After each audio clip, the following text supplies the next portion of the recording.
Namaste. Today I'm going to read Volume 2, Book 2, Rudra Samhita Part 4, Chapter 4, Search for Kartikeya and his conversation with Nandi in the Shiva Puran.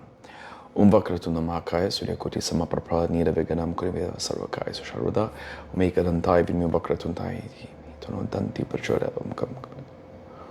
Umgamganapati Nama Ya Devi Sarvabhuteshu Vidyaro Pinna Sanshita Namaste Namaste Namo Namo Namo Jagannath Vidya Pradani Mahasas Om Namo Namo Amaral Kalyani Mata Saraswati Namaste Om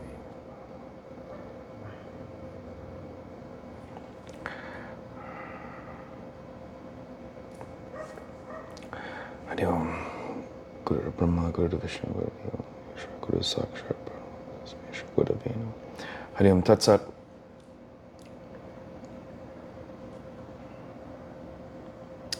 O Lord of people, Narada said, O Lord of people,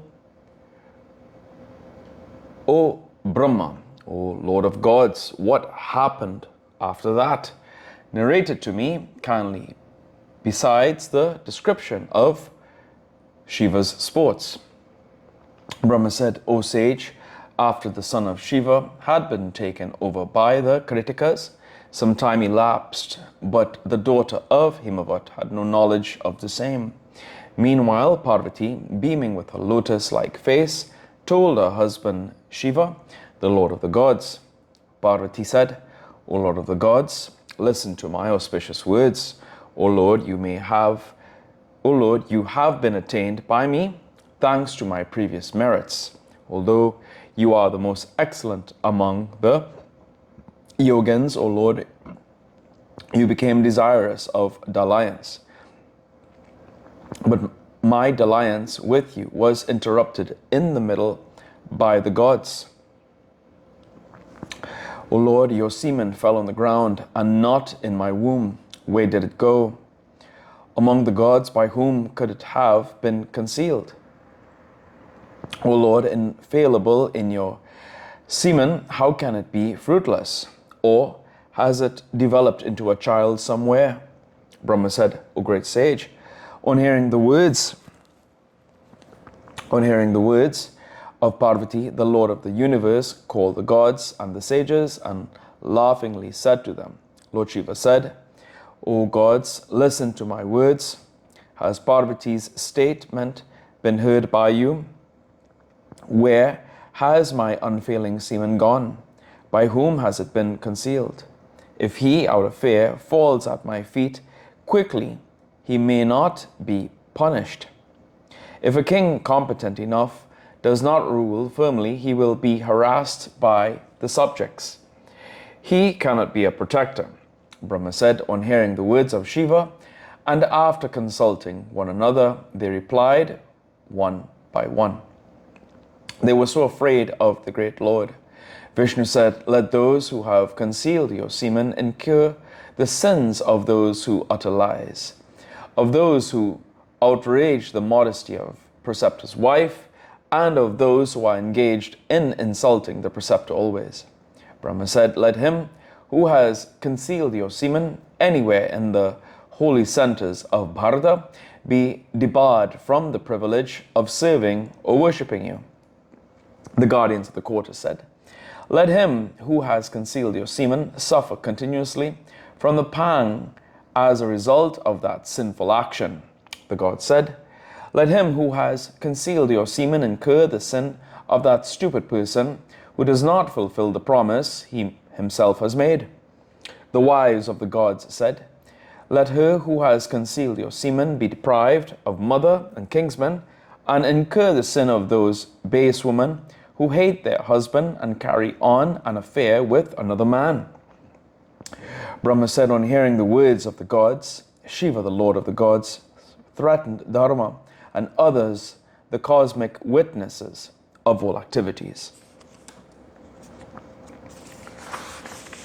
Lord Shiva said, the infallible semen of mine has not been concealed by the gods. By whom could it then have been concealed? All of you are the witnesses of all action always. Has it been concealed by you? Have you come to know of it? Please narrate. On hearing the words of Shiva, they nervously looked at one another and spoke before the Lord, one by one. Brahma said, the infallible semen of Shiva, infuriated at the intervention in the course of his sexual dalliance, fell on the ground. This was observed by me. The earth said, I was unable to bear the terrible semen, hence I dropped it into the fire. O Lord, please forgive me. The fire said, O Shiva, assuming the form of a dove, I gulped the semen, but could not bear the terrible thing. Hence I immediately dropped it on the mountain Kailasa.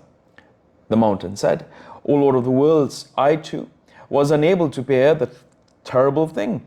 O Lord, I dropped it in the Ganga. Ganga said, O Lord of the worlds, I too was unable to bear your terrible semen. O Lord, completely exhausted, I dropped it in the grove of Sara plants. And Vayu said, O Shiva, the semen that fell among the Sara plants immediately became a very beautiful boy on the holy banks of the celestial river. The sun said, on seeing the crying boy, O Lord, I went to the western mountain, urged by the revolving wheel of time, being unable to stay there at night. The moon said, taking the crying boy, the Kritikas returned to their abode. O Shiva, they went to Badharika hermitage. The water said, O Lord, taking the crying child with them and feeding him with their own breast milk, they nurtured your son as refulgent as the sun. The dusk said, now he is the nursling son of the Kritikas in the forest. In their eagerness, they named him Kartikeya lovingly. The night said, they never let the boy go out of their sight. He is the object of their love, dearer to them than their own lives. Verily, he who nurtures possesses the sun. The day said, they fed him on the choicest delicacies. They gave him the rarest garments and excellent ornaments. Brahma said, on hearing their words, the destroyer of Pura became glad. In his joy, he gave monetary gifts to the Brahmins. On receiving the news of her son, Parvati was delighted. She distributed a crore of gems and as much wealth among the Brahmins. Lakshmi, Saraswati, Meena, Savitri, and all other women, Vishnu, and all other gods gave much wealth to the Brahmins. Urged by the gods, sages, and mountains, the Lord sent his gunners as his emissaries to the place where his son was staying. O Narada, he sent Virabhadra, Visalaksha, Sankukarna, Parakrama, Nandisvara, Mahakala, Vajradhamsra, Mahonmada, Gokarnasya, Dandimukha, who was comparable to the blazing flame of fire, 100,000 Kasatrapalas, 300,000 Bhutas, Rudras, Bhairavas, and innumerable others of the same exploit as that of Shiva and of hideous features. All the emissaries of Shiva went and haughtily encircled the abode of the Kritikas with various miraculous weapons in their hands. On seeing them, the Kritikas were extremely terrified. They spoke to Kartikeya, blazing with divine splendor. Kritika said, dear boy, innumerable soldiers have encircled the house. What shall be done? Where are we to go? A great danger has beset us. Kartikeya said, O good woman, O mothers, cast off your fear. When I am here, what fear need you have? Although I am a boy, I am invincible. Who can thwart me? Brahma said, in the meantime, Nandishvara, the commander-in-chief, sat in front of Kartikeya and said, Nandishvara said, O brother, O mothers, listen to my auspicious mission. I have been commissioned by Lord Shiva, the Annihilator. O dare all the gods, Brahma, Vishnu, Shiva, and others are holding a jubilant conference at Kailasa. At that time, Parvati addressed Shiva, the benefactor of all, in that assembly, urging a search for you. Shiva asked the assembly severally about you in order to get you back. They too replied in a suitable manner. They said to Shiva that you were here in the abode of Kritikas, Dharma, and others who are the cosmic witnesses of all righteous and unrighteousness activities, revealed your whereabouts. Formerly, Parvati and Shiva indulged in their secret sexual dalliance. The semen of Shiva, seen by the gods, fell on the ground. The earth dropped it into the fire on the mountain in the Ganga, and the Ganga transmitted it to the grove of Sara plants by her following currents and waves. There, you developed into a boy, the Lord, with the mission of fulfilling the task of the gods. There you were picked up by the Kritikas. Now you shall come down to the earth. Shiva will be crowning you in the company of the gods. You will get miraculous weapons and will slay the demon Tarka. You are the son of the annihilator of the universe, and these Kritikas are impatient to gain possession of you as the dry tree tries to conceal fire within its hollow, though it is incapable of holding it. You are brilliant enough to illuminate the universe. You do not fit in well in this abode, just as a majestic elephant fallen in a deep well does not retain splendor.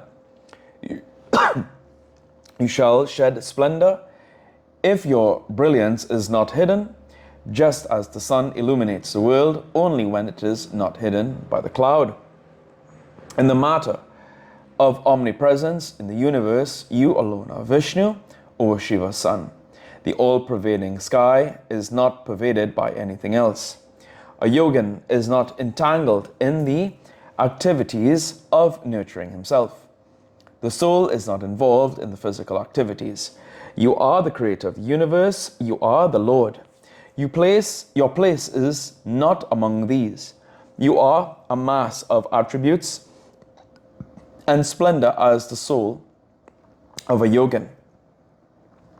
O brother, those who do not know you are of damned intellects. Although the toads and lotuses are in the same pond, toads are not honored. Kartikeya said, O brother, you know everything. You are perfectly wise, possessing knowledge of the past, present, and future. Since you are an attendant of Shiva, hence no praise of yours is specially called for. O brother, people get reconciled to whatever form of species of life they are born. Their own actions are responsible for their birth, and they are satisfied. The Kritikas are wise women of yogic practice. They are the digits of Prakriti. They have helped in nurturing me with their own breast milk. I am their fostered son. They are my own part and parcel. I am born of Prakriti and the semen of the Lord of Prakriti. O Nandikeshvara, I am not served from the daughter of the Lord of mountains, who is virtually my mother, just as these ladies on the basis of virtuous rights. You have been sent by Shiva. You are like a son unto Shiva. I am coming with you. I shall see the gods. After saying so and hurriedly taken leave of the Kritikas, Kartikeya started along with the attendants of Shiva. Footnotes.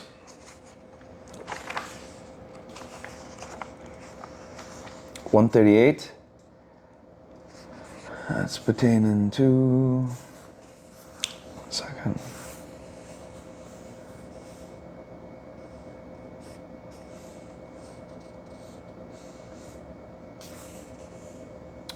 Basically, it's saying the original of this translation is defective.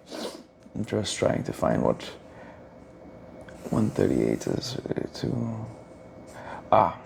Let him who has concealed your semen suffer continuously from the pang as a result of that sinful action. That particular one. 139. I think this is 138. Yeah. 139. Shiva is called Purasudana, Tripurari,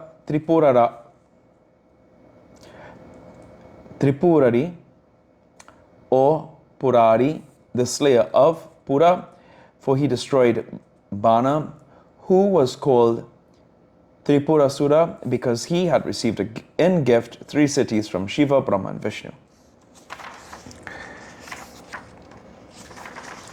Here ends today's reading of the Shiv Puran.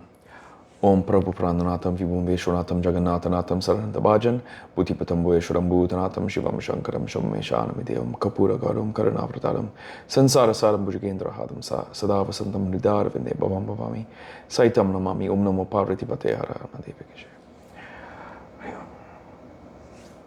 Om Hum Jum Samburu Samtram Bakame Jami Sukandam Pishtivaranam Urvarakami Bandam Mirchokshamatam Swahakum Sajur Hari Om Tuya Mata Chapita Tuya Bandhishcha Sakatma Pidyatra Vinam Tuya Saranam Hari Om Tat Sat.